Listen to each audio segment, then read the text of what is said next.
7 through 19. I don't have much of an introduction today, but I did want to remind you about the story from yesterday where we were talking about Achan, or about Rahab, the lady that they saved from the wall, and then Achan, who is one of the Israelites, and we're going to read his story today. But those two stories are meant to be read together. It's just, it kind of sucks that they're separated. Now we're trying to read the whole Bible. We're not trying to study a thing. But I just wanted to let you know that those two stories go together, because you have the good bad guy, who is Rahab, the prostitute that helped them, that saved the spies and helped them out, and kind of helped assisted in the spy thing. How fearful the people that lived in Jericho were of the Israelites coming over there. I mean, you couldn't help but not be afraid of the Israelites. There were millions. There was, I don't know, million. It says 600,000 fighters. So it was, man, you just gotta imagine these people, and they walk across a river, and the river runs away from them. So come on, they've definitely got some kind of superpower working with them, and it's God. We know that it's God. So here we are in chapter 7. We're talking about Achan's sin. So jumping right into the word here. But the Israelites were unfaithful in regard to the devoted things. Achan, son of Carmi, son of Zimri, son of Zerah, the tribe of Judah, took some of them. So the Lord's anger burned against Israel. Now Joshua sent some men from Jericho to Ai, which is near Beth Aven, to the east of Bethel, and told them, "Go up and spy out the region." So the men went up and spied out Ai. When they returned to Joshua, they said, "Not all the army will have to go up against Ai. Send 2,000 or 3,000 men to take it, and do not weary the whole army, for only a few people live there." So about 3,000 went up. But they were routed by the men of Ai, who killed about 36 of them. And they chased the Israelites from the city as far as the stone quarries, and struck them down on the slopes. At this, the hearts of the people melted, and fear became like water. It wasn't supposed to happen, was it? Verse 6. Then Joshua tore his clothes and fell face down on the ground before the ark of the Lord, remaining there until evening. The elders of Israel did the same, and sprinkled dust on their heads. And Joshua said, "Allah, sovereign Lord, why did you ever bring this people across the Jordan to deliver us into the hands of the Amorites, to destroy us? If only we had been content to stay on the other side of the Jordan. Pardon your servant, Lord, but what can I say now that Israel has been routed by its enemies?" Verse 9. The Canaanites and the other people of the country will hear about this, and they will surround us and wipe our name from the earth. What then will you do of our great name? Do for your own great name. Verse 10. The Lord said to Joshua, "Stand up. What are you doing down on your face? Israel has sinned. They have violated my covenant, which I commanded them to keep. They have taken some of the devoted things. They have stolen. They have lied, and they have put them in their own possession, with their own possessions. And that's why the Israelites cannot stand against their enemies. They turn their backs and run because they have been made liable to destruction. I will not be with you any more unless you destroy whatever among you is devoted to destruction." Verse 13. Go consecrate the people. Tell them, "Consecrate yourselves in preparation for tomorrow. For this is what the Lord, the God of Israel, says. There are devoted things among you, Israel. You cannot stand against your enemies until you remove them." Verse 14. In the morning, present yourselves tribe by tribe. the tribe the Lord chooses shall come forward, clan by clan. The clan the Lord chooses shall come forward, family by family. And the family the Lord chooses shall come forward, man by man. Whoever is caught with the devoted things shall be destroyed by fire, along with all that belongs to him. He has violated the covenant of the Lord and has done an outrageous thing in Israel. Verse 16. Early the next morning Joshua had Israel come forward by tribes, and Judah was chosen from the clans of Judah. The clans of Judah came forward, and the Zerahites were chosen. And from the clan of the Zerahites came forward by families, and Zimri was chosen. And Joshua had his family come forward, and man by man, and Achan's son of Carmi, the son of Zimri, son of Zerah, of the tribe of Judah, was chosen. Verse 19. Then Joshua said to him, Achan, my son, give the glory to the Lord, the God of Israel, and honor him. Tell me what you have done, and do not hide it from me. This is crazy, isn't it? Verse 20. Achan replied, It is true, I have sinned against the Lord, the God of Israel. This is what I have done. When I saw the plunder, a beautiful robe from Babylonia, 200 shekels of silver, and a bar of gold weighing 50 shekels, I coveted them, and I took them. They are hidden in the ground inside my tent, with the silver underneath. Verse 22. So Joshua sent messengers, and they ran to the tent, and there it was, hidden in his tent, with the silver underneath. They took the things from the tent and brought them to Joshua, and all the Israelites spread them out before the Lord. Verse 24. Then Joshua, together with all Israel, took Achan, son of Zerah, the silver, the robe, the gold bar, his sons, his daughters, his cattle, his donkeys, his sheep, his tent, and all that he had, to the valley of Achor. Joshua said, Why have you brought this trouble on us? The Lord will bring trouble on you today. Then all Israel stoned him, and after they had stoned the rest, they burned them. Over Achan they heaped up a large pile of rocks, which remain to this day.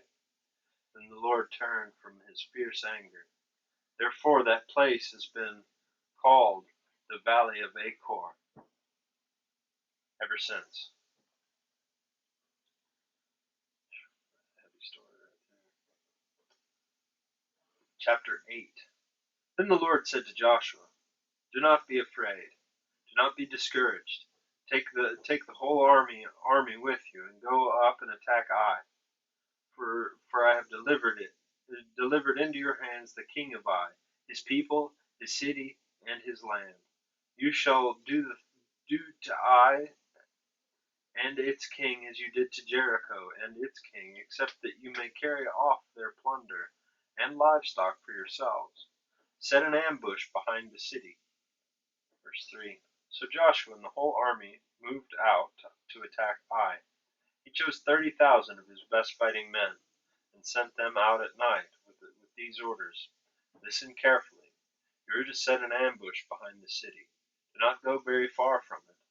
All of you will be on alert, and I and all those with me will advance on the city. When the men come out against us, as they did before, we will flee from them. They will pursue us until we have lured them away from the city, for they will say, They are running away from us just as they did before. So we flee from them, but you are to rise up and ambush and take the city. So the Lord your God will give it into your hand. Then, when you have taken the city, set it on fire. Do what the Lord has commanded. See to it. You have my orders. Verse 9. Then Joshua sent them off, and they went to the place of ambush, and they lay in between Bethel and Ai, to the west of Ai. But Joshua went that night with the people. But Joshua spent that night with the people. Verse 10. Early the next morning Joshua mustered his army, and he and the leaders of Israel marched before them to Ai. The entire force was with him. That was with him marched up and approached the city and arrived in front of it. And they set up camp north of Ai, with the valley between them and the city. Joshua had taken about 5,000 men and sent them in ambush between Bethel and Ai, to the west of the city. So the soldiers took up their positions with the main camp to the north of the city and the ambush to the west of it. That night Joshua went into the valley. When the king of Ai saw this, he and the men of Israel hurried out early in the morning to meet Israel in battle at a certain place overlooking the Arabah. But he did not know that an ambush had been set against him behind the city. Verse 15. Joshua and all Israel let themselves be driven back before them, and they fled toward the wilderness. All the men of Ai were called to pursue them, and they pursued Joshua and were lured away from the city. Not a man remained in Ai or Bethel who did not go after Israel. They left the city open and went in pursuit of Israel. Verse 18. Then the Lord said to Joshua, Hold out toward Ai the javelin that is in your hand, for in your hand I will deliver the city. So Joshua held out toward the city the javelin that was in his hand. And as soon as he did this, the men in the ambush rose quickly from their position and rushed forward. They entered the city and captured it and quickly set it on fire. Verse 20. The men of Ai looked back and saw the smoke of the city rising up, but they had no chance to escape in any direction. The Israelites who had been fleeing toward the wilderness had turned back against their pursuers. For when Joshua and all Israel saw that the ambush had taken the city and that smoke was going up from it, they turned around and attacked the men of Ai. Those in the ambush also came out of the city against them, so that they were caught in the middle with the Israelites on both sides. Israel cut them down, leaving neither the survivors nor fugitives, but they took the king of Ai alive and brought him to Joshua. When Israel finished killing all the men of Ai in the fields and in the wilderness where they had chased them, they went. And when every one of them had been put to the sword, all the Israelites returned to Ai and killed those who were in it. 12,000 men and women fell that day, all the people of Ai. For Joshua did not draw back the hand that held out his javelin until he had destroyed all who lived in Ai. But Israel did carry off for themselves the livestock and the plunder of the city, as the Lord instructed Joshua. Verse 28. So Joshua burned Ai and made it a permanent heap of ruins, a desolate place to this day. He impaled the body of the king of Ai on a pole and left it there until evening. At sunset, Joshua ordered them to take the body from the pole and throw it down at the entrance of the city gate. And they raised up a large pile of rocks over it, which remain to this day. Verse 30. Then Joshua built on Mount Ebal an altar to the Lord, the God of Israel, as Moses, the servant of the Lord, commanded the Israelites. He built it according to what is written in the book of the law of Moses, an altar of uncut stones which no iron tool had been used on it. On it they offered to the Lord burnt offerings and sacrificed fellowship offerings. There in the presence of the Israelites, Joshua wrote on the stones a copy of the law of Moses. All the Israelites with their elders, officials, and judges were standing on both sides of the ark of the covenant of the Lord facing the Levitical priests who carried it. Both the foreigners living among them and the native born were there. Half of the people stood in front of Mount Gerizim, and half of them stood in front of Mount Ebal, as Moses, the servant of the Lord, had formerly commanded when they gave the instructions to bless the people of Israel. Afterward Joshua read all the words of the law, the blessings and the curses, just as it is written in the law of Moses, in the book of the law. There was not a word of all that Moses had commanded that Joshua did not read to the whole assembly of Israel, including the women and children and the foreigners who lived among them. Chapter 9. Now when all the kings west of the Jordan heard about these things, the kings of the hill country and the western foothills and along the entire coast of the Mediterranean Sea as far as Lebanon, the kings of the Hittites, Amorites, Canaanites, Perizzites, Hivites, and Jebusites, they came together to wage war against Joshua and Israel. Verse 3. However, when the people of Gibeon heard that Joshua had what Joshua had done to Jericho and Ai, they resorted to a ruse. They went as a delegation whose donkeys were loaded and worn out sacks and old wine skins cracked and mended. They put on worn and patched sandals on their feet and wore old clothes. All the bread of their food supply was dry and moldy. They went to Joshua in the camp of Gilgal and said to him and the Israelites, "We have come from a distant country to make a treaty with us." The Israelites said to the Hivites, "But perhaps you live near us. So how can we make a treaty with you?" Verse 8. We are your servants," they said to Joshua. But Joshua asked, "Who are you and where do you come from?" Verse 9. They answered, "Your servants have come from a very distant country because of the fame of the Lord your God. For we have heard reports of him and all that he did in Egypt and all that he did with the two kings of the Amorites east of the Jordan, Sihon, king of Heshbon, and Og, king of Bashan, who reigned in Ashtaroth. And our elders and all those living in your country said to us, 'Take provisions for your journey. Go and meet them and say to them, "We are your servants, make a treaty with us."' Verse 12. This bread of ours was worn when we packed it at home on the day we left to come to you, but now see how dry and moldy it is. And these wineskins were filled with new wine, but see how cracked they are. And our clothes and our sandals are worn out by the very long journey." Verse 14. The Israelites sampled their provisions, but did not inquire of the Lord.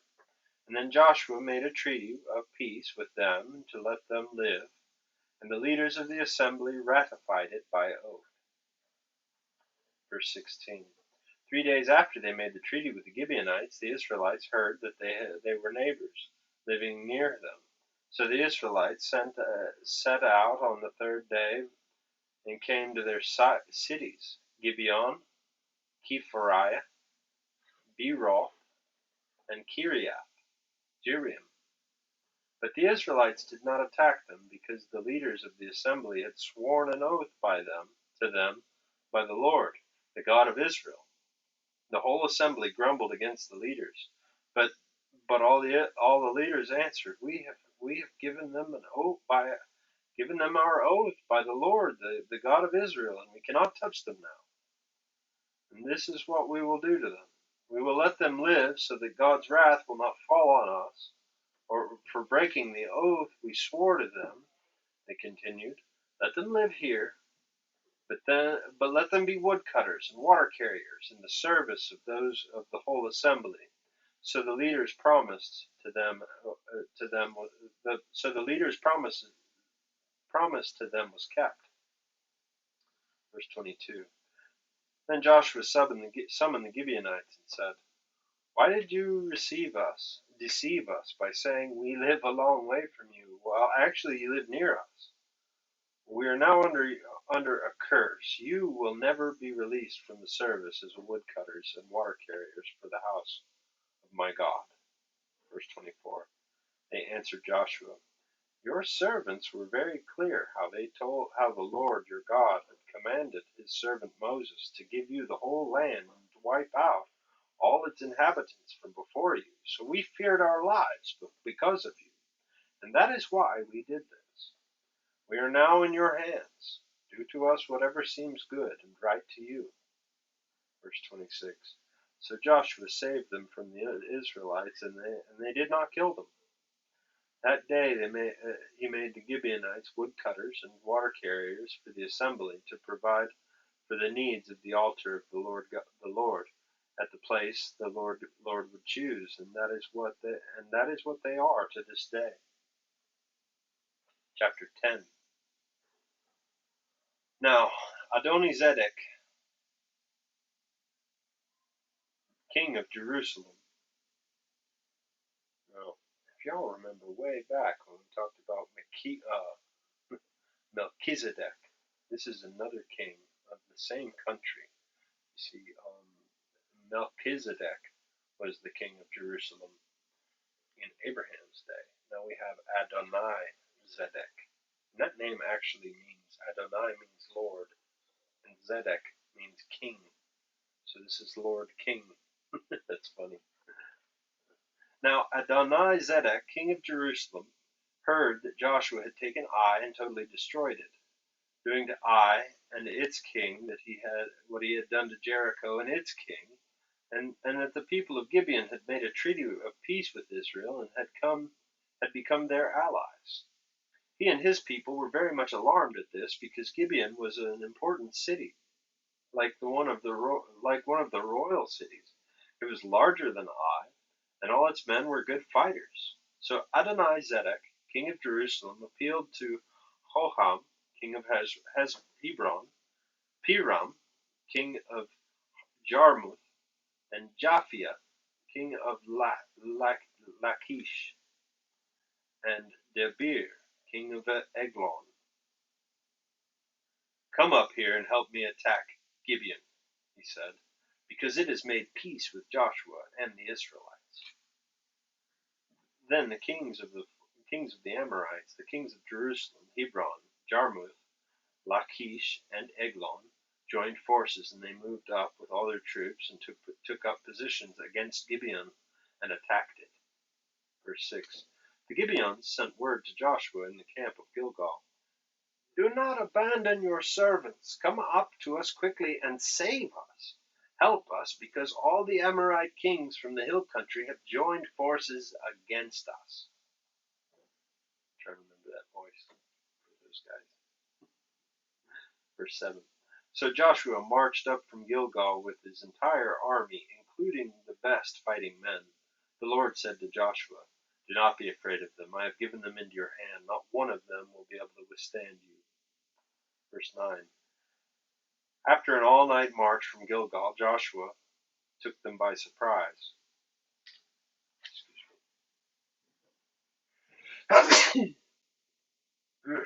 Verse 10. The Lord threw them into a confusion before Israel. So Joshua and the Israelites defeated them completely at Gibeon. Verse 10.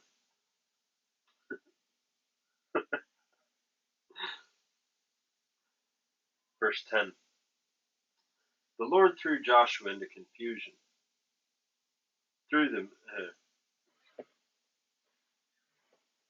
Verse 10. The Lord threw them into a confusion before Israel. So Joshua and the Israelites defeated them completely at Gibeon. Israel pursued them along the road going up to Hath-Horon and cut them them down all the way to Azekah Makkedah. As they fled before Israel on the road down from Beth Horon to Azekah,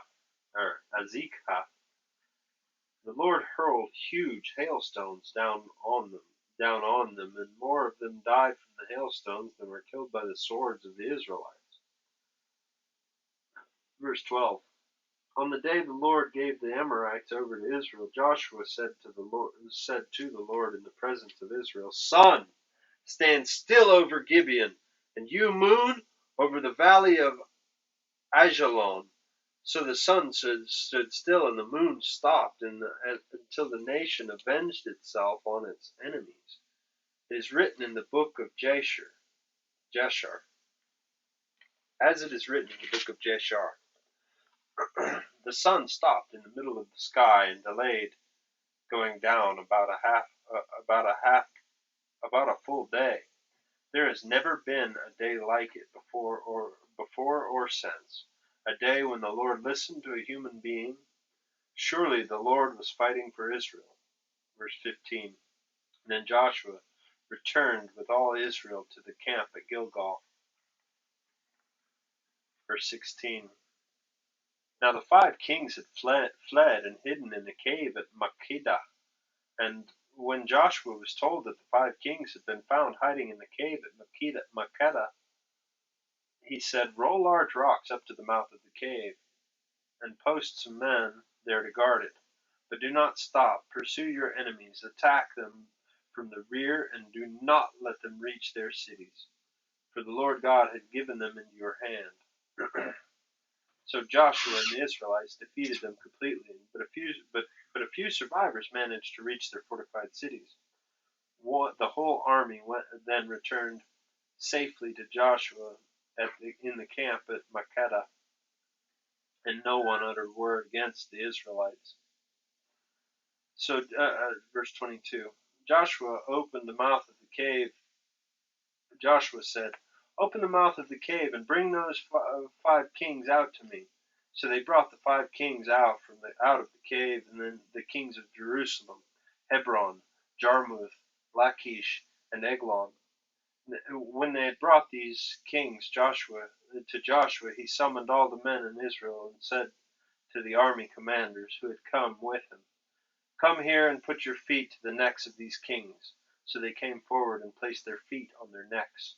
Then Joshua said to them, Do not be afraid. Do not be discouraged. Be strong and courageous. This is what the Lord will do to all the enemies you are going to fight. Then Joshua put the kings to death and exposed their bodies on 5 poles, and they were left hanging on the poles until evening. Verse 27. At sunset Joshua gave the order, and they took them down from the poles and threw them into the cave where they had been hiding. At the mouth of the cave they placed large rocks, which are there to this day. Verse 28. That day Joshua took Makkedah. He put the city and its king to the sword, totally destroyed everyone in it. He left no survivors. And he did to the king of Makkedah as he had done to the king of Jericho. And then Joshua and all Israel then moved from Makkedah to Libnah and attacked it. The Lord also gave that city and its king into Israel's hand. The city and everyone in it, Joshua put to the sword. He left no survivors there, as he did to the kings he had done to the king. He did to the king as he had done to the king of Jericho. Verse 31. And then Joshua and all Israel with him moved from Libnah to Lachish, and he took up positions against it and attacked it. The Lord gave Lachish into Israel's hands, and Joshua took it on the 2nd day. The city and everyone in it he put to the sword, just as he had done to Libnah. Meanwhile, Horam, king of the Gezer, had come to help Lachish, but Joshua had defeated them and his army until no survivors were left. 34. And then Joshua and all Israel with him moved from Lachish to Eglon. They took up positions against it and attacked it. They captured it the same day, and they put it to the sword and totally destroyed everyone in it, just as they had done to Lachish. Verse 36. And then Joshua and all Israel went with him up from Eglon to Hebron, and attacked it. They took the city and put it to the sword, and together with its king, its villages, and everyone in it. They left no survivors, just as at Eglon. They totally destroyed it and everyone in it. Verse 38. Then Joshua and all Israel with him turned to attack Debir. They took the city, the king, and its villages, and put them to the sword. Everyone in it they totally destroyed. They left no survivors, just as they did at Debir and its king. They had done to Libnah, its king, and to Hebron. Verse 40. So Joshua subdued the whole region, including the hill country, the Negev, the western foothills, the mountain slopes. Together with all their kings, he left no survivors. He totally destroyed all who breathed, just as the Lord, the God of Israel, had commanded. Joshua subdued them from Kadesh Barnea to Gaza, and the whole region of Goshen to Gibeon. All these kings in their hands Joshua conquered in one campaign, because the Lord, the God of Israel, fought for Israel. Verse 43. Then Joshua returned with all Israel to the camp at Gilgal. Chapter 11.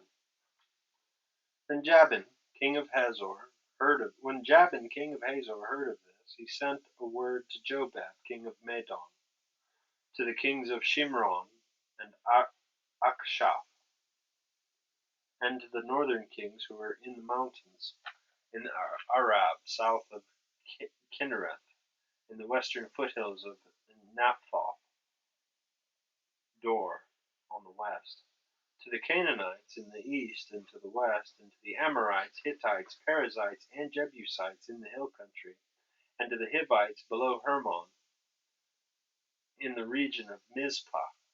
They came out with their troops in a large number of horses and chariots, a huge army, as numerous as the sand on the seashore. All the kings joined forces and made camp together at the waters of Merom to fight against Israel. Verse 6. The Lord said to Joshua, do not be afraid of them, because by this time tomorrow I will hand all of them slain over to Israel. You are to hamstring their horses and burn their chariots. Verse 7. So Joshua and his whole army came against them suddenly at the waters of Merom, and attacked them. And the Lord gave them into the hand of Israel, and they defeated them and pursued them all the way to Greater Sidon, to Misrephoth Maim, and to the valley of Mizpah on the east, until no survivors were left. Joshua did them as the Lord had directed. He hamstrung their horses and burned their chariots. Verse 10. At that time Joshua turned back and captured Hazor and put its king to the sword. Hazor had been the head of all these kingdoms. Everyone in it they put to the sword. They totally destroyed them, not sparing anyone that breathed. He burned Hazor itself. Verse 12. Joshua took all these royal cities and their kings and put them to the sword. He totally destroyed them, as Moses, the servant of the Lord, had commanded. Yet Israel did not burn any of their cities built on their mounds, except Hazor, which Joshua burned. The Israelites carried off for themselves all the plunder, lives and livestock of these cities, but all the people they put to the sword until they completely destroyed them, not sparing anyone that breathed, as the Lord had commanded his servant Moses. So Moses commanded Joshua, and Joshua did it. He left nothing undone, all that the Lord had commanded Moses. Verse 16. So Joshua took this entire land, the hill country, all the Negev, the whole region of Goshen, the western foothills, the Arabah, and the mountains of Israel with their foothills, from Mount Halak, which rises toward Seir, to Baal Gad, in the valley of Lebanon, below Mount Hermon. He captured all their kings and put them to death. Joshua waged war against all these kings for a long time, except for the Hivites living in Gibeon. The only way, not one city made a treaty of peace with the Israelites, who took them all in battle. For it was the Lord himself who hardened their hearts to wage war against Israel, so that he might destroy them totally, exterminating them without mercy, as the Lord had commanded Moses. Verse 21. At that time Joshua went and destroyed the Anakites from the hill country, from Hebron, Debir, and Anab, and from the hill country of Judah, and from the hill country of Israel. Joshua totally destroyed them and their towns. No Anakites were left in Israel, in the Israelite territory. Not only in Gaza, Gath, and Ashdod did any survive. Verse 23. So Joshua took the entire land, just as the Lord directed Moses, and he gave as an inheritance to Israel. He gave it as an inheritance to Israel according to their tribal divisions. Then the land had rest from war. So that was like an overview. We're up to verse 12, or chapter 12 now. So that was an overview of all the war. So it's not like he just went and destroyed all of it. It was, but what we just read, those past few chapters we just read, took years. That was a summary of it all. So let's keep reading in chapter 12. These are the kings in the land whom the Israelites had defeated, and whose territory they took over east of the Jordan, from the Arnon Gorge to Mount Hermon, including all the eastern side of the Arabah. Sihon, king of the Amorites, who reigned in Heshbon. He ruled from Aroer on the rim of the Arnon Gorge, from the middle of the gorge to the Jabbok River, which is the border of the Ammonites. This included the half of Gilead. He also ruled over the eastern Arabah, from the Sea of Galilee to the Sea of Arabah, that is, the Dead Sea, to Beth Jeshimoth, and then southward towards the slopes of Pisgah. Verse 4. In the territory of Og of Bashan, one of the last of the Rephaites, who reigned in Ashtaroth and Edrei.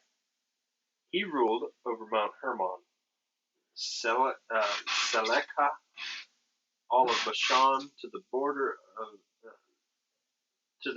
of the people of Jeshur and Me'akah, and half of Gilead, and to the border of Sihon, king of Heshbon. Verse 6. Moses, the servant of the Lord, and the Israelites conquered them. And Moses, the servant of the Lord, gave their land to the Reubenites, the Gadites, the half-tribe of Manasseh, to be their possession. Verse 7.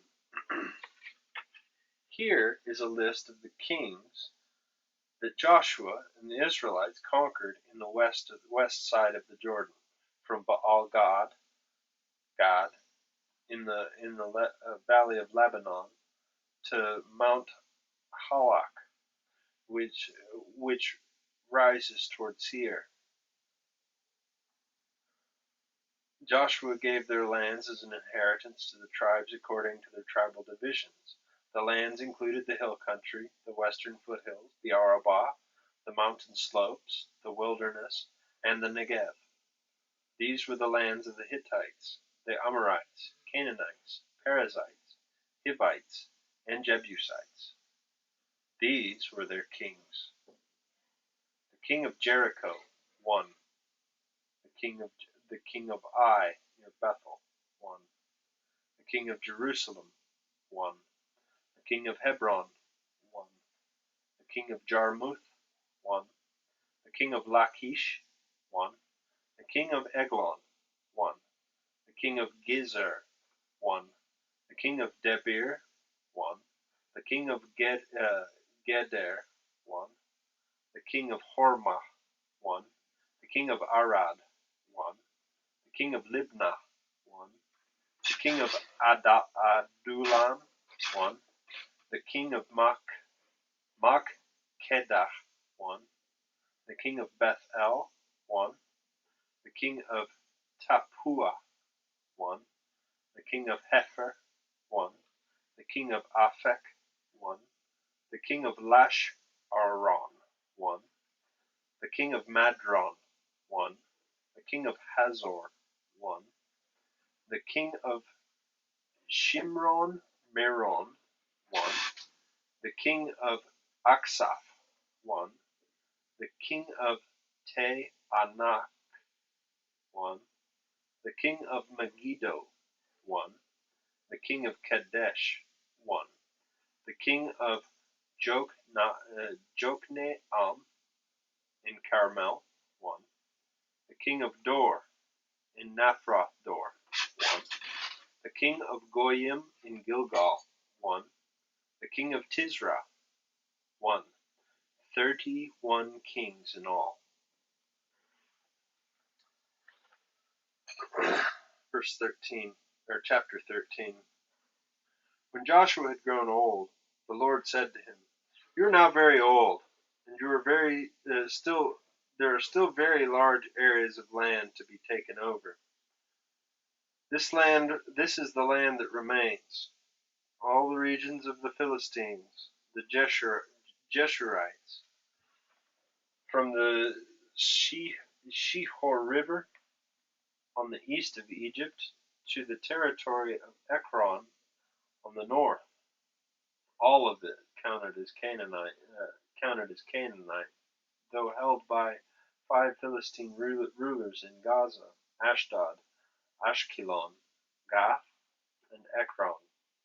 The territory of the Avites in the south, and the land of the Canaanites from Arah to the Sidonians in the Aphek, as far as Aphek, and the border of the Amorites, and the area of the Byblos, and all Lebanon to the east, from Baal Gad below Mount Hermon to Lebo Hamath.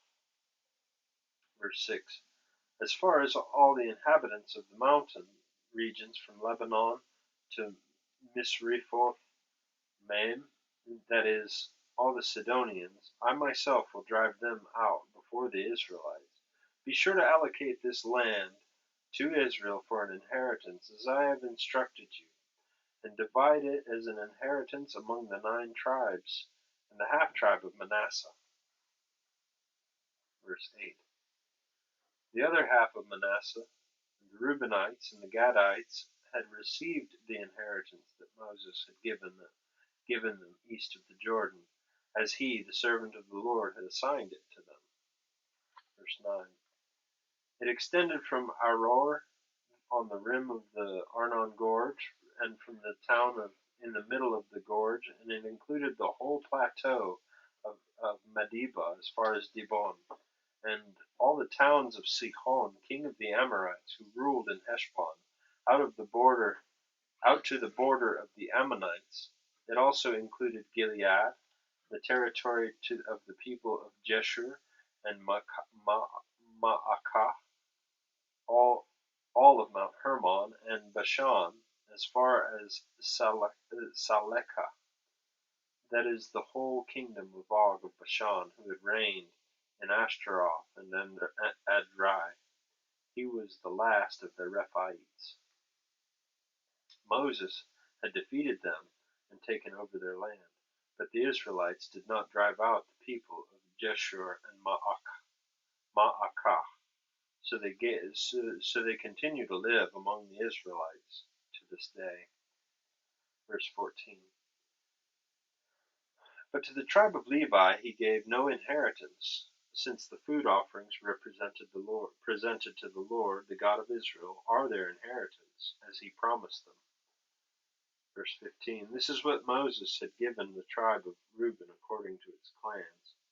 The territory from Aroer to the rim of the Arnon Gorge, and from the town in the middle of the gorge, and the whole plateau east of Madiba, to Heshbon, and all the towns on the plateau, including Dibon,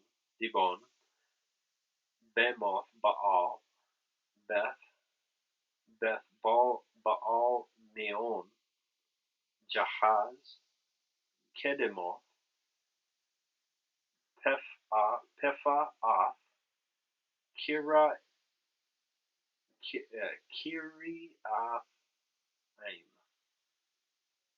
Sibma, Jereth Shahar, on the hill of the valley, Beth Peor, the slopes of Pisgah, and Beth Jeshimoth, all in the towns on the plateau, and the entire realm of Sihon, king of the Amorites, who ruled at Heshbon. Moses had defeated him and the Midianite chiefs, Evi, Rechem, Zur, Hur, and Reba, princes allied with Sihon, who lived in that country, in addition to those slain in battle. The Israelites had put to the sword Balaam, son of Beor, who practiced divination. The boundary of the Reubenites, as far as the west bank, was on the bank of the Jordan. These towns and their villages were the inheritance of the Reubenites according to their clans. Verse 24. This is what Moses had given to the tribe of Gad according to its clans. The territory of Jazer, all the towns of Gilead, and half of the Ammonite country, as far as Aroer near Rabbah, from Heshbon to Ramoth Mizpah, and Betonhim, and from Mahnaim to the territory of Debir, and in the valley Beth Haramoth, Beth Nimrah, Sukkoth, and Japhon, and the rest of the realm of Sihon, king of Heshbon, the east side of the Jordan, the territory up to the end of the Sea of Galilee. These towns and their villages were the inheritance of the Gadites, according to their clans. Verse 29. This is what Moses had given to the half tribe of Manasseh, that is, to the half of the family of the descendants of Manasseh, according to its clans. Verse 30. The territory extending from the Mahanaim and including all of Bashan, the entire realm of Og, king of Bashan, all the settlements of Jer in Bashan, 60 towns, half of Gilead, and Ashtaroth and Edrei, the royal cities of Og in Bashan. This was for the descendants of Machir, son of Manasseh, for half of the sons of Machir according to their clans. Verse 32. This is the inheritance Moses had given when he was in the plains of Moab across from the Jordan, east of Jericho. But to the tribe of Levi Moses had given no inheritance. The Lord, the God of Israel, is their inheritance, as he promised them. Chapter 14. Now these are the areas the Israelites received as an inheritance in the land of Canaan, which Eleazar the priest, Joshua the son of Nun, and the heads of the tribal clans of Israel allotted to them.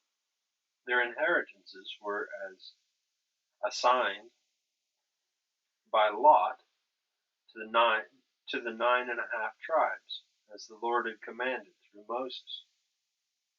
Moses had granted the two and a half tribes, their inheritance east of the Jordan, but had not granted the Levites an inheritance among the rest for Joseph's descendants. For Joseph's descendants had become two tribes, Manasseh and Ephraim. The Levites received no share of the land, but only towns to live in, with pasture lands for their flocks and herds. So the Israelites divided the land, just as the Lord had commanded Moses. Verse 6. Now the people of Judah approached Joshua at Gilgal, and Caleb, son of Jephunneh, at the Kenizzite,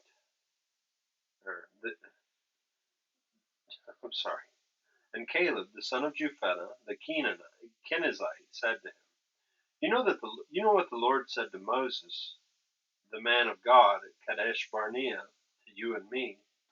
I was 40 years old when Moses, the servant of the Lord, sent me from Kadesh Barnea to explore the land, and I brought him back to report according to my convictions. But my fellow Israelites, who went up with me, made the hearts of the people melt in fear. I, however, followed the Lord, my God, wholeheartedly. So on that day Moses swore to me, The land on which your feet have walked will be your inheritance, and that of your children forever, because you have followed the Lord my God wholeheartedly. Verse 10. Now then, just as the Lord promised, he has kept me alive 45 years since the time he said this to Moses, while Israel moved about in the wilderness. So here I am today, 85 years old. I am still as strong today as the day Moses sent me out, and I am just as vigorous to go into battle now as I was then. Now give me this hill country, so that the Lord promised me that day. You yourself heard when he said that the Anakites were there, and their cities were large and fortified. But the Lord helped me. I will drive them out, just as he said. Verse 13. Then Joshua blessed Caleb, son of Jephunneh, and he gave him Hebron as his inheritance. So Hebron has belonged to Caleb, son of Jephunneh, the Kenizzite, ever since, because he followed the Lord, the God of Israel, wholeheartedly. Hebron used to be called Kiriath Arba, after Arba, who is the greatest man among the Anakites. Then the land had rest from war. Chapter 15. The allotment for the tribe of Judah, according to its clans, extended down to the territory of Edom, to the desert of Zin in the extreme south. Their southern boundary started from the bay at the end of the Dead Sea, and crossed south of Scorpion Pass, continued on to Zin, and went over to the south of Kadesh Barnea. Then it ran past Hezron up to Adar, and curved around to Karka. Then it passed along to Asmon and joined the Wadi of Egypt, ending at the Mediterranean Sea. This is their southern boundary. The eastern boundary is the Dead Sea, as far as the mouth of the Jordan. The northern boundary started from the bay of the sea at the mouth of the Jordan, and went up to Beth Hogla, and continued north of Beth Arba to the stone of Bohan, son of Reuben. The boundary went up to Debir from the valley of Achor, and turned north to Gilgal, which faces the pass of Adumim, south of the gorge. It continued along the waters of En Shemesh, and came out at En-Rogel. Then it ran up the valley of Hinnom along the southern slope of the Jebusite city, that is, Jerusalem. From there it climbed to the top of the hill west of Hinnom Valley, at the north end of the valley of Rephaim. From the hilltop of the boundary headed toward the spring of the waters of Nephtoah, came out at the towns of Mount Ephron, and went down towards Baalah, that is, Kirath Jearim. Then it curved westward from Baalah to Mount Seir, ran along the southern slope of Mount Jearim, that is, Kesalon, continued down to Beth Shemesh, and crossed to Timnah. When it went then to the northern slope of Ekron, turned toward Sikeron, and passed along the Mount Baalah, and reached Jabneel. The boundary ended at the sea. The western boundary is the coastline of the Mediterranean Sea. These are the boundaries of the people of Judah and their clans, by their clans. I want to pause here just for a second before we get into verse 13. This is how we get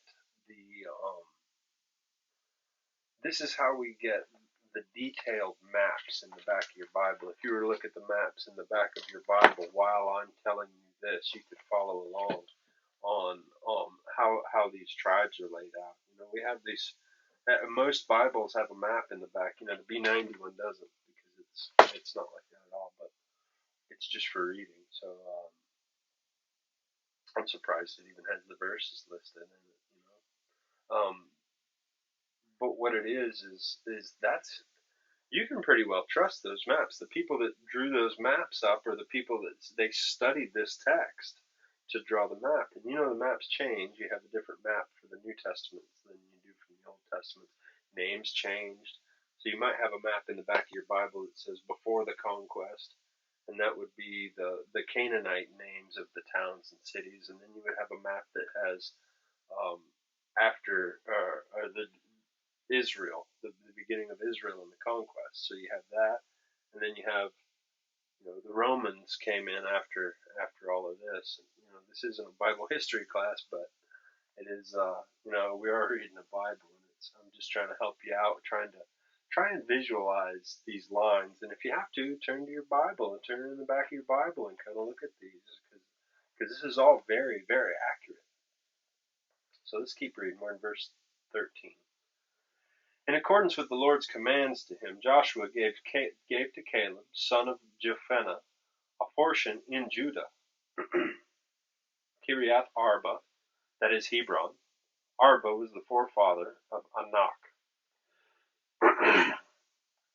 From Hebron, Caleb drove out the three Anakites, Shishai, Ahiman, and Talami, the sons of Anak. From there he marched against the people living in Debir, formerly called Kirath Sefer. And Caleb said, I will give my daughter Aksaph in marriage to the man who attacks and captures Kirath Sefer. Othniel, son of Kenaz, Caleb's brother, took it. So Caleb gave his daughter to Aksaph to him in marriage. Verse 18. One day when she came to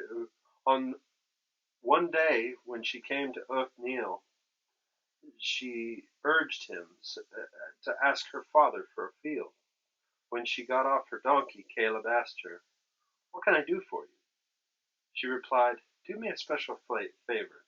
Since you have given me land in the Negev, give me also springs of water. So Caleb gave her the upper and lower springs. This is the inheritance of the tribe of Judah, according to its clans. Verse 21.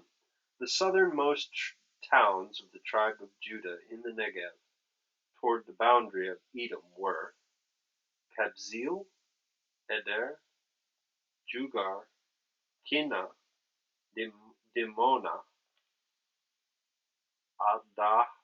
Adada, Kadesh, Hazor, Ithnan, Ziph, Telem, Baloth, Hazor, Hazor Hadattah, Kerioth, Hezron, that is Hazor, Amam, Shema, Molada, Hazar Gada, Heshmon, Beth Pelet, Hazar Shual, Beersheba, Biziothia, Baalah, Aim, Ezem, Tolad, Kesil, Horma, Ziklag, Madmanah, Sanna, Leboath, Shilhim, Ain, and Rimmon, a total of 29 towns in their villages. Verse 33. In the western foothills, Eshtaol, Zorah, Ashna, Zanoah, and Ganim, Tupur, Anam, Jarmuth, Adullah, Soko, Azekah, Sha'araim, Adithium, and Gederah, or Gederothaim. 14 towns and their villages. Zenon, Hadshaha, Migdal Gad, Dilin, Mizpah, Joktheel, Lachish, Bozkath, Eglon, Kabon, Lahmas, Kitlish, Jedroth, Beth Dagon, Naamah, and Makedah. 16 towns and their villages. Here we go again, 42. Libnah, Ether, Ashhan, Iftah, Ashna, Nizib, Kiliah, Exib, and Mershah. 9 towns and their villages. Ekron with its surrounding settlements and villages west of Ekron, all that were in the vicinity of Ashdod, together with their villages. Ashdod, its surrounding settlements and villages, and Gaza, its settlements and their villages, as far as the Wadi of Egypt, in the coastline of the Mediterranean Sea. 48. In the hill country, Shamir, Jatir, Suko, Dana, Kiriath, Sana, that is Debir, Anna, Eshtemo, Anim, Goshen, do that one, Holon, Gilo, 11 towns and their villages. 52.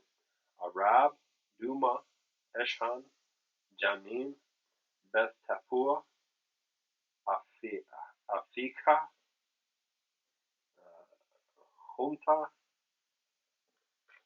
Kiriath Arba, that's Hebron, and Zior, that's what it is. 9 towns and and their villages. 55. Moan, Carmel, Ziph, Juttah, Jezreel, Jokdim, Zanoah, Cain, Gibeah, and Timnah, 10 towns and their villages. Halhul, Bethzur, Gedor, Ma'arath, Beth Anoth, and El-Tekhon, 6 towns and their villages. Kiriath Baal, that is Kiriath Jearim, and Rabbah, 2 towns and their villages. Verse 61. In the wilderness, Beth Arba, Midian, Sekaka, Nibshan, and the city of Salt, and Engedi, 6 towns and their villages. Judah could not dislodge the Jebusites who were living in Jerusalem. To this day, the Jebusites live there with the people of Judah. Gotta wait for 2 Samuel for that one, or 1 Samuel. Verse 16, or chapter 16. The allotment for Joseph began at the Jordan, the east of the springs of Jericho, and went up from there through the desert of the hill country of Bethel. It went from Bethel, that is Luz, crossed over the territory of the Arkites in Ataroth, and descended westward into the territory of the Japhlethites, as far as the region of Lower Beth Horon, and on to Gezer, ending at the Mediterranean Sea. Verse 4. So Manasseh and Ephraim, the descendants of Joseph, received their inheritance. It was the territory of Ephraim, according to its clans. The boundary of their inheritance went from Ataroth, Adar, and in the east to the upper Beth Horon, and concluded into the Mediterranean Sea from the Mikmethath. On the north, it curved eastward to Ta'anath Shiloh, passing by it to Jonoah on the east, and it went down from the Janoah to Ataroth, and Naarath touched Jericho, and came out at the Jordan. From Tapua on the border west of the Canal ravine, and ended in the Mediterranean Sea. This was the inheritance of the tribe of the Ephraimites, according to its clans, and it also included all the towns and their villages that were set aside for the Ephraimites in the inheritance of the Manassites. Verse 10. They did not dislodge the Canaanites living in Gezer. To this day the Canaanites live among the people of Ephraim, but are not required to forced labor. Chapter 17. This was the allotment for the tribe of Manasseh, as Joseph's firstborn, that is, for Machir, Manasseh's firstborn.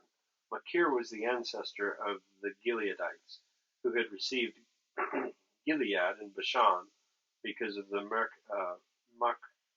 Machirites, who were great soldiers. So this allotment was for the rest of the people of Manasseh.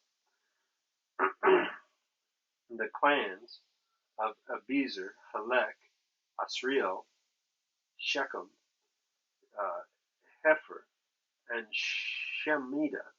These are the other male descendants of Manasseh, son of Joseph, by their clan.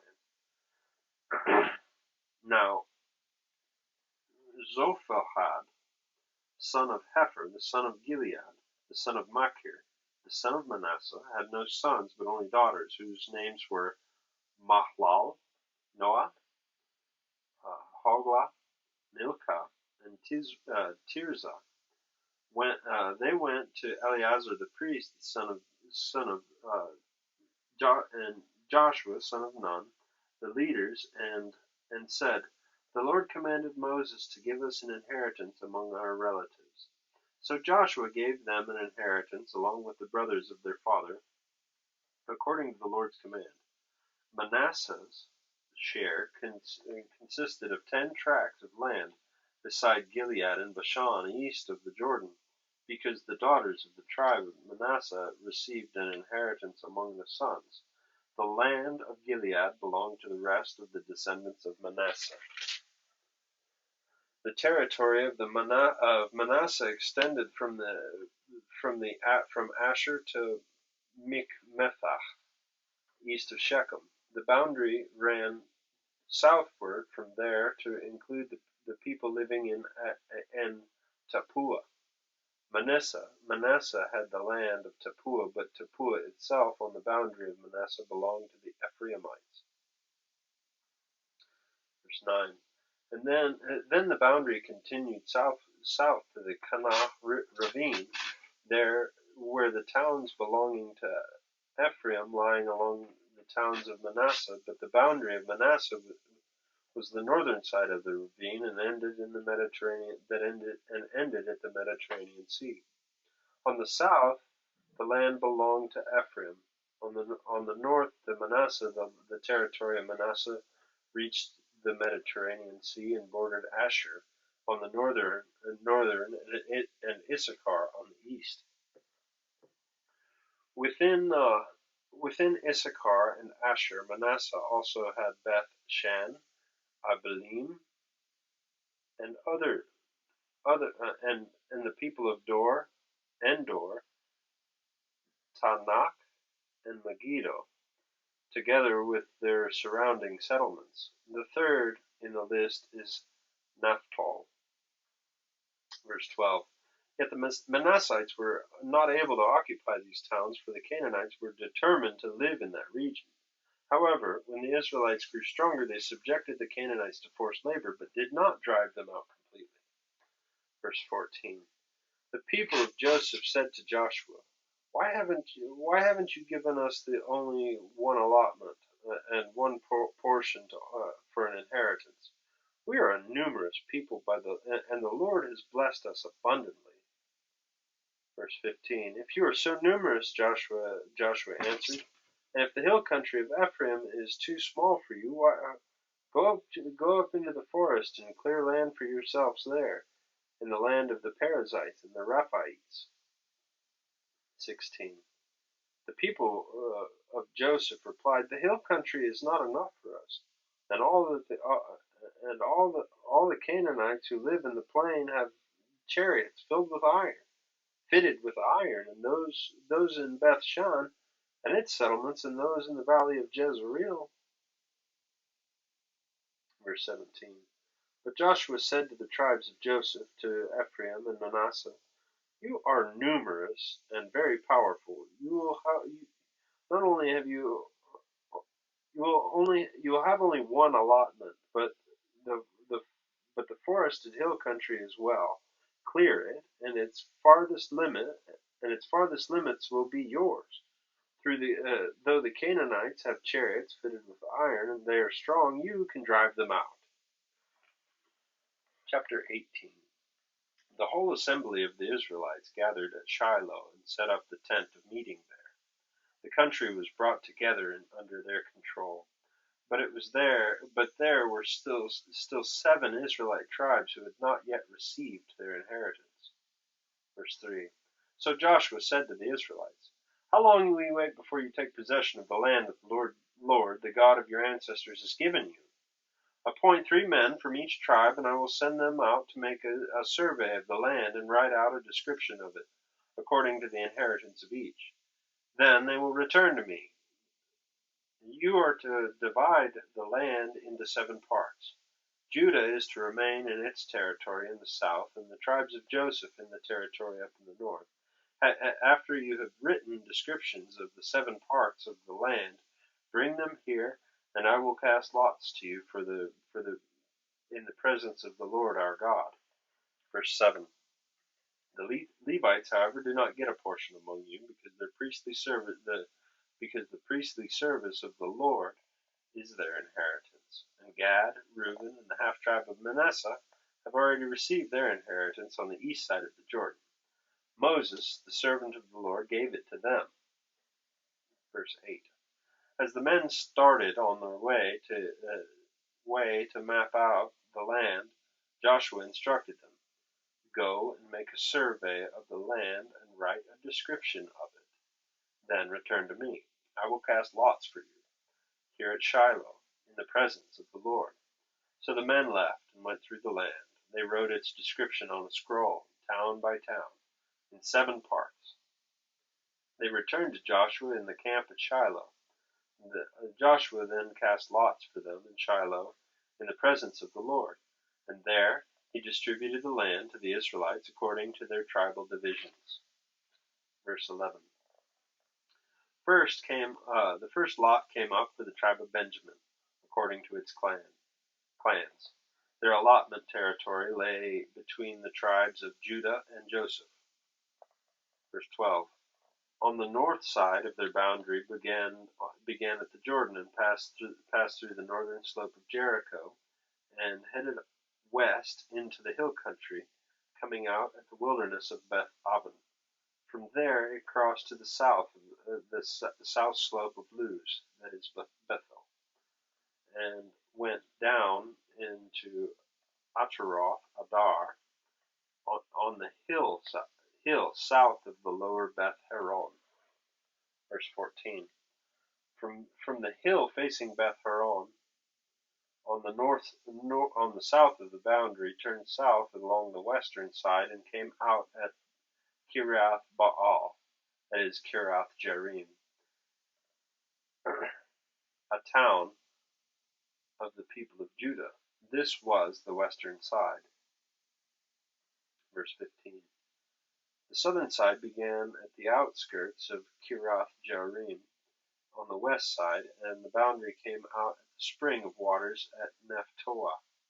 The boundary went down to the foot of the hill facing the valley of Ben Hinnom, north of the valley of Rephaim.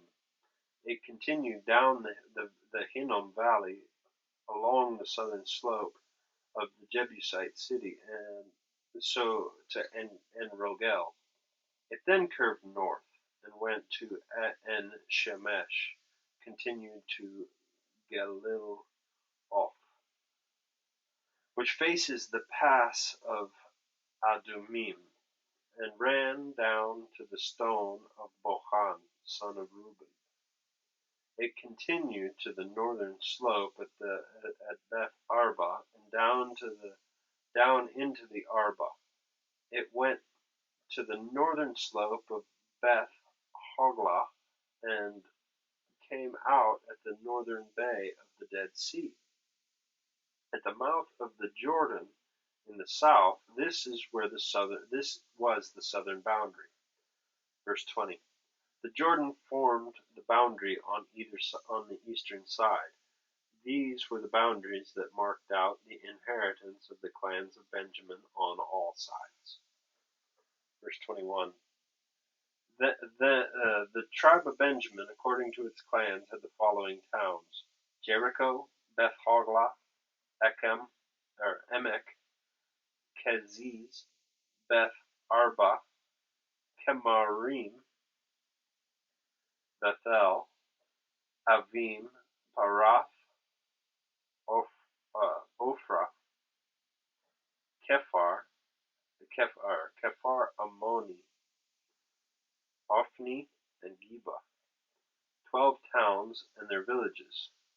Verse 25.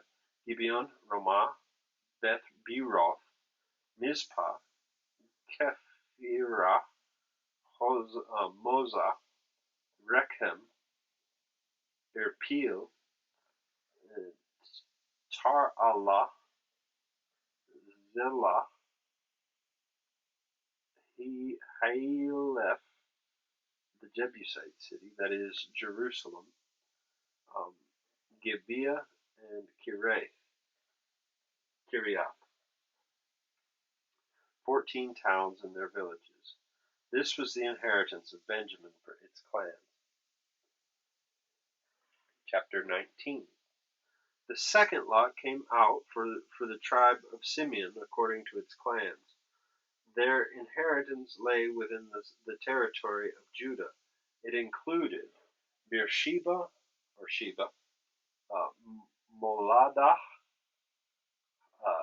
Hazar, Shual, Bala, Ezem, El-Tolad, Bethul, Hormah, Ziklag, Beth Markaboth, Hazar Shusa,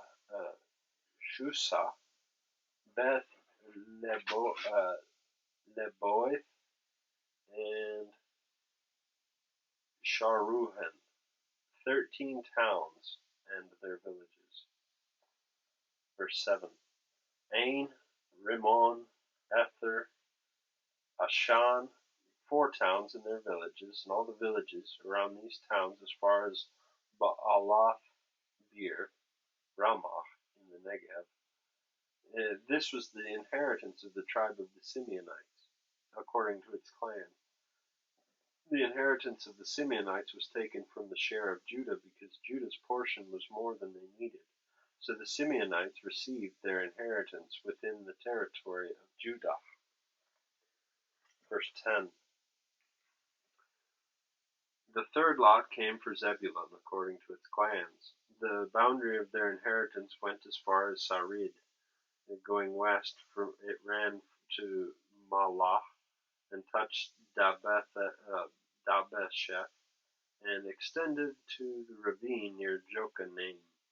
It turned east from Sarid toward the sunrise to the territory of Kisoth Tabor and went on to Dapereth up to Japhia.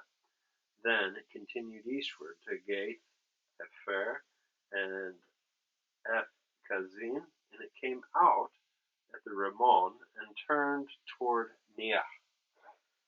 There, the boundary went around to the north, on the north to Hanothon, and ended at the valley of Ifta-El, including where Kateh, Nahalal, Shimron, Edalah, and Bethlehem. There were 12 towns, and their villages. These towns and their villages were in the inheritance of Zebulun, according to its clans. Verse 17. The fourth lot came out for Issachar according to its clans. Their territory included Jezreel, Kesuloth, Shunem, Hapharaim, Shioim, Anaharath,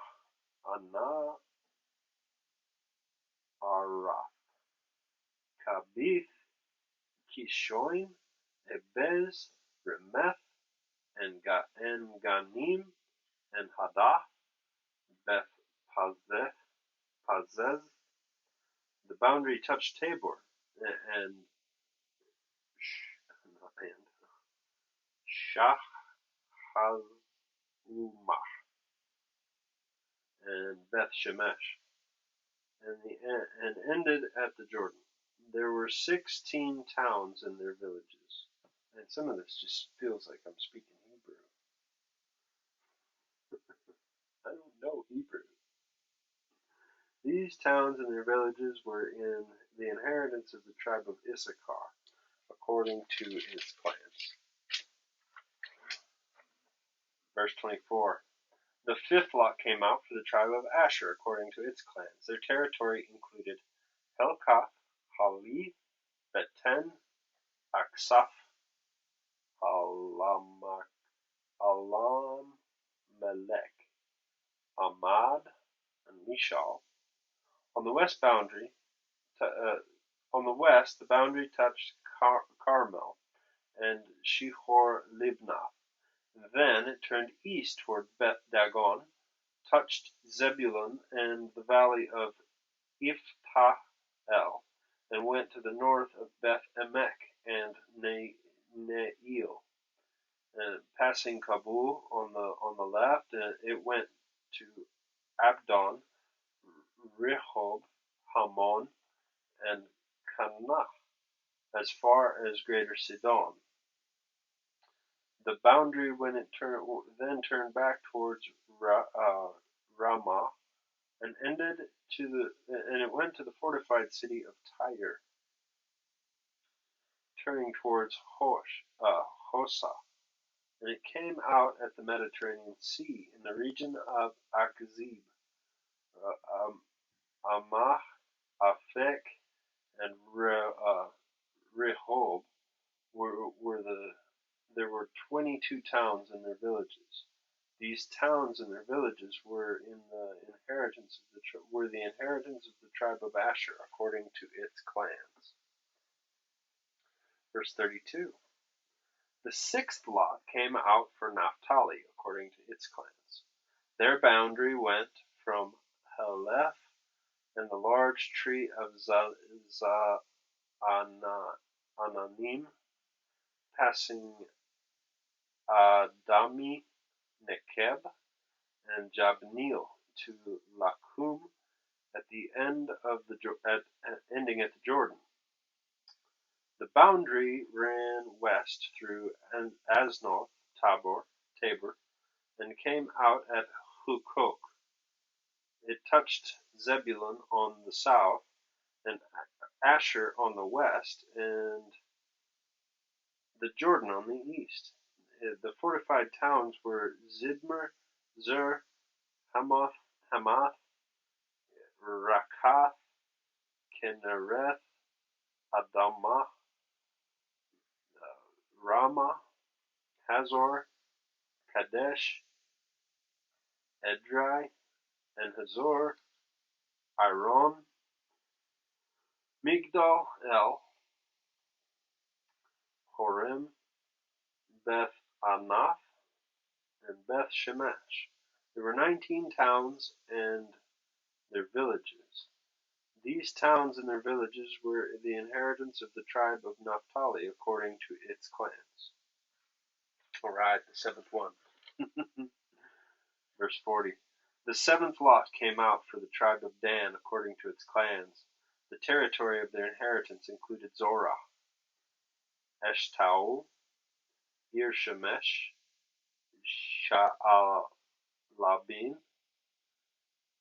Ajalon, Ithlach, Elon, Timnah, Ikron,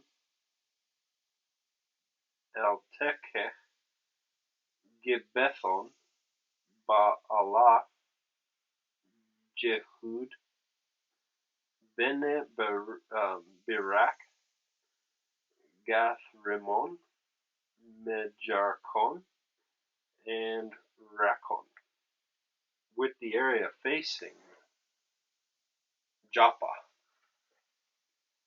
Verse 47.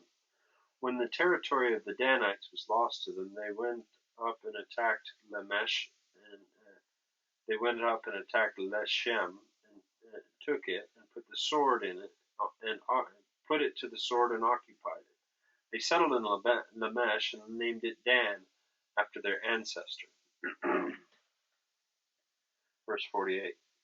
These towns and their villages were the inheritance of the tribe of Dan according to its clans. Verse 49. When they had finished dividing the land into its allotted portions, the Israelites gave Joshua, the son of Nun, an inheritance among them. As the Lord commanded, they gave him the town he asked for, Timnath-Serah, in the hill country of Ephraim, and he built up the town and settled there. These are the territories that Eleazar, the priest, Joshua, son of Nun, and the heads of the tribal clans of Israel assigned by lot at Shiloh in the presence of the Lord at the entrance to the tent of meeting. And so they finished dividing the land. That was difficult. I'm glad I didn't have to do that yesterday. I was tired yesterday, and I would have just passed out. Well, that's okay. I'm not complaining. I love this. Alrighty. Done with day 16. We're getting there, guys. We're getting there. Check out my check marks.